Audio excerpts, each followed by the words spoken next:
Hey guys, welcome back to my YouTube channel. My name is Maria. If you watch this video and you enjoy it, don't be shy, hit the like button and subscribe to my channel for any future videos on narcissistic abuse recovery and complex post-traumatic stress disorder. Today we're going to talk about how narcissists instill fear into scapegoats and how, as scapegoats, we can move past this fear we have in our lives.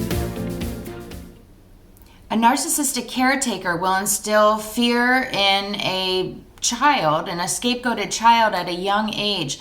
This causes the child to shrink down, to feel small, to feel unsafe, to not feel safe being their true and authentic self, to instead want to feel accepted, want to feel fit in. And a lot of times what a scapegoat does is they abandon who they actually are to be able to fit into whatever that family dynamic may be. If you're a scapegoat, you're someone who maybe was bullied in school, and so you again abandon who your true and authentic self would have blossomed into being, and instead you become who is accepted, who other people will accept.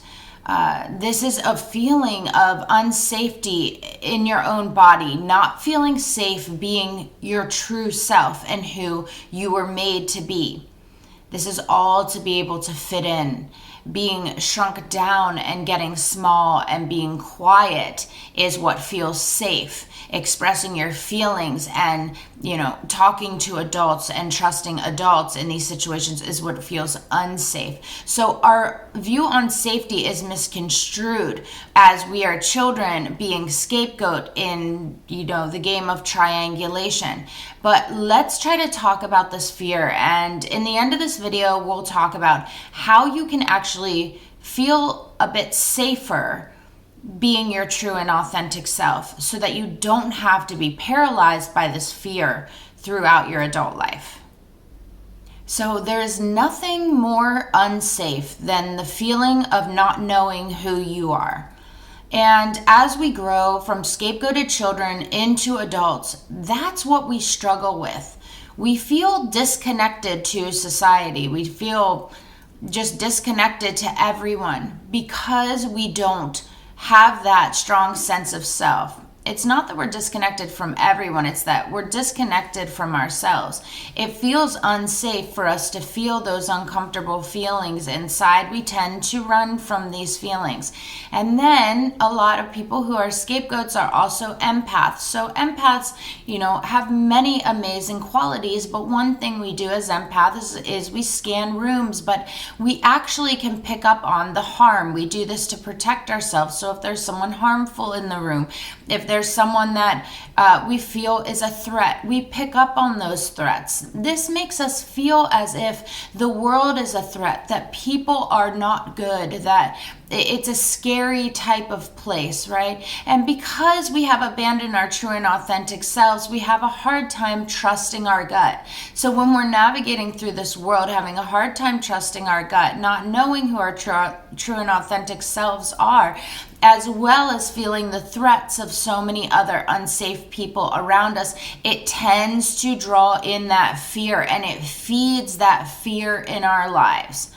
Right? So leave me a comment if you felt anything like this.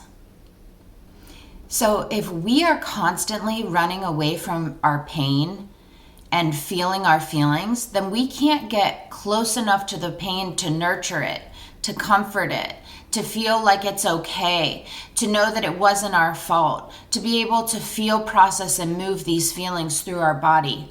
So if we are constantly fleeing in a flight trauma response, drugs, alcohol, whatever it may be, to get away from this pain, we will never end up healing because we'll never actually be able to nurture it, to be able to go into that inner child role inside of us and to know that it wasn't your fault and that you're okay, that there's nothing actually wrong with you, right? So when we are feeling as if we are in that flight trauma response, or we just want to get out of these uncomfortable feelings, this is the time we need to practice going inward, okay? Doing the opposite of what we feel like fleeing, we need to go inside.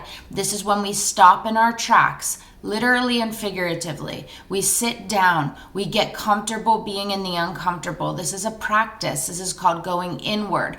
We're going to incorporate mindfulness into this. This means feeling the feelings in our physical body, whether the feelings are good feelings or bad feelings. Literally, actually physically feeling the feelings in our physical body. Asking ourselves these questions. Where do we feel this feeling? Do I feel it in my chest?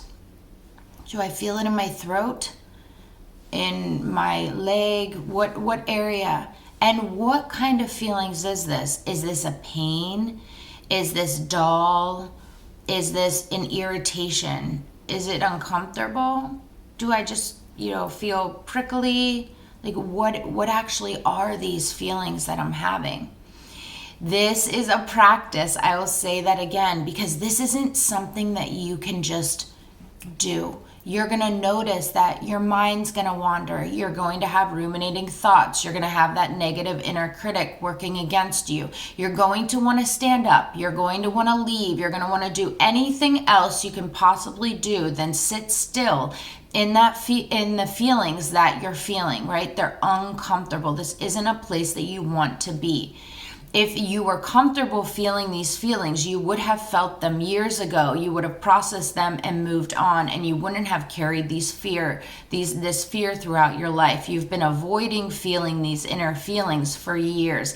This is the healing journey. The healing journey happens inside of your body, to come out of your mind and to come back into your physical body. I know that mindfulness and going inside and feeling these feelings is way easier said than done. But believe it or not, you are the expert of yourself. And all of those unanswered questions you have on how do I heal? How do I stop these ruminating thoughts? How do I feel better? How do I get into that relationship? All of those answers are inside of you. It's these feelings that you have to feel in your physical body. You have to come home.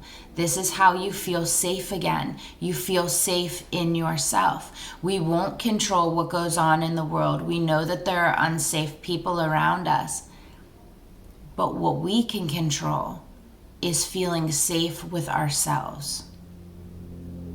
Okay guys, thank you so much for watching this video. If you enjoyed it, don't be shy, hit the like button, subscribe to my channel for any future videos on narcissistic abuse recovery and complex post-traumatic stress disorder. And as always, I wish you all the love in the world.